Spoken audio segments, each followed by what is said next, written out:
Hurricane Hunters by Chris L. Demarest. Riders on the Storm. Hurricane Hunters. This is the WC-130 Hercules, and all the details, as you can see, a very large portion is taken up with fuel.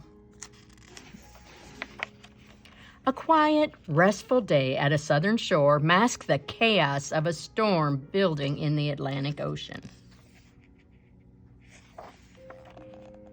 The National Hurricane Center in Miami, Florida, is tracking a hurricane heading towards the United States. To get a better look at it up close, a call goes out to Keesler Air Force Base in Biloxi, Mississippi, home of the 53rd Weather Reconnaissance Squadron, known as the Hurricane Hunters. On the tarmac, a WC-130 Hercules is ready for flight. The Herc holds enough fuel to keep aloft for well beyond the 12-hour mission. Food and drink will fuel the pilots and crew. After a short taxi and turnaround, the plane roars down the highway and lifts off, heading south over the Gulf of Mexico. At least for the next 2 hours, the flight will be smooth.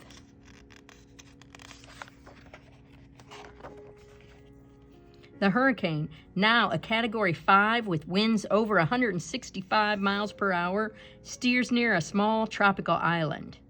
Pouring rain, high winds, and storm surges are tearing at this paradise. While the pilots, flight engineer, and navigator guide the plane, the weather officer watches this storm, now over 200 miles wide, on his screen. The crew gathers information that will help predict how big the storm will get and where it might hit land, thereby helping to save lives.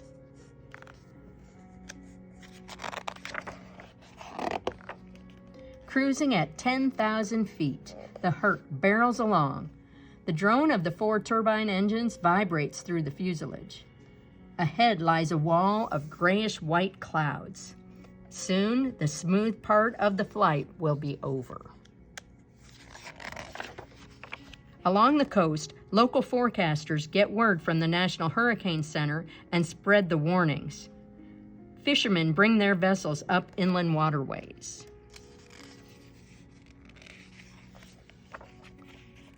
Homeowners board up windows and doors and tie down anything loose.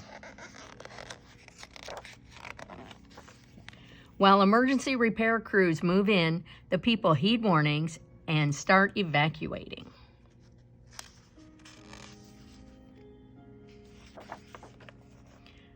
Four dropsondes are readied for launching by the dropsonde systems operator. These probes will be fired into the storm, one at a time. The dropsondes will send back information in real time to both the airplane and the National Hurricane Center. It's too early to calculate exactly where the storm will make landfall. Bang! The first dropsonde is fired out of the bottom of the aircraft.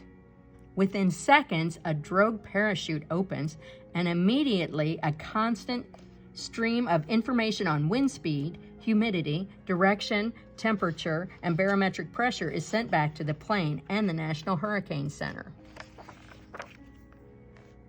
Seconds after a dropsonde is fired into the eye wall, the Herc plunges into the eye of the storm, where there is brilliant sunshine.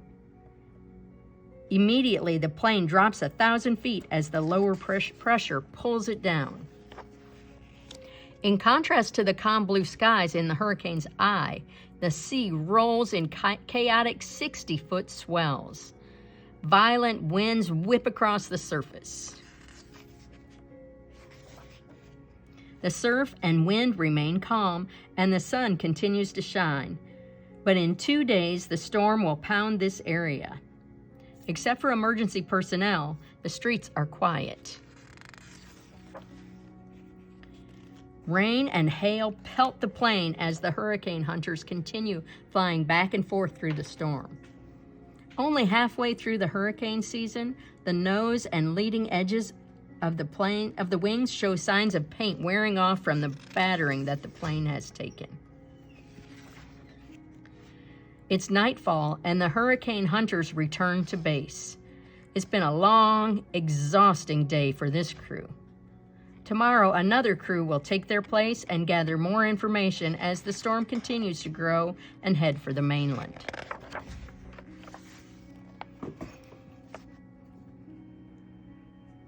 Author's note. On July 27, 1943, the first documented flight into a hurricane was recorded. Major Joe Duckworth of the Army Air Corps flew a propeller-driven, single-engine AT-6 two-seater into the eye of a tropical storm off the coast of Galveston, Texas. He actually flew twice that day, first with a navigator and next with a weather officer. Today's hurricane hunters make their home in Biloxi, Mississippi, as part of the Keesler Air Force Base. Their section designated as the 53rd WRS, Weather Reconnaissance Squadron. They number 20 air crews, each crew consisting of 6 positions: pilot, co-pilot, flight engineer, navigator, weather officer, and dropsonde systems operator. They are the only unit in the world that flies weather reconnaissance on a regular basis, and they work closely with the National Hurricane Center in Florida. The Hurricane Hunter's plane is the WC-130 Hercules, ordinarily used as a cargo plane in other military branches. Its large rear entry doors normally allowed huge payloads to be carried. The WC version carries a 13,000-pound fuel cell, which occupies almost half of the cargo space, and enables the aircraft to stay aloft for up to 14 hours. The Hurricane Hunters have 10 Hercules, all equipped with computerized weather instruments. Collecting data aboard the WC-130 requires the navigator to plot out the path of the storm to guide the pilots through the eye. The navigator has to calculate an alpha pattern around the storm, flying straight through the eye to the outer edge, then flying a quarter turn with the storm counterclockwise and re-entering. And this pattern is repeated several times. Each time a minimum of 4 weather collection devices, known as dropsondes, are released, these 20-inch tubes float under a small parachute, and they transmit data on wind speed, direction of the wind inside the storm, humidity, temperature, barometric pressure to both the airplane's computers and to the National Hurricane Center. The plane returns to the base when enough data has been collected and while a safe fuel supply remains available. The WC-130 cannot be refueled in midair. Hurricanes develop when ocean temperatures are at their highest. For North America, the hurricane season runs from June 1st to November 30th. Water needs to be at least 80 degrees to create a tropical low or a depression. Winds start to swirl above the water, and when winds reach 74 miles, a Category 1 hurricane is born. The strongest rating is a Category 5, with winds over 155 miles per hour. The naming of hurricanes began in 1956, using only female names. Male names were added in 1979. The names of hurricanes are rotated every 6 years, except if the storm becomes a record breaker. In those cases, the storms are so large and destructive that the names are retired, such as Camille in 1969 and Andrew in 1992. Hurricane Camille slammed into the Gulf states of Mississippi, Louisiana, and Alabama with such force that scientists estimated wind speeds at over 200 miles per hour.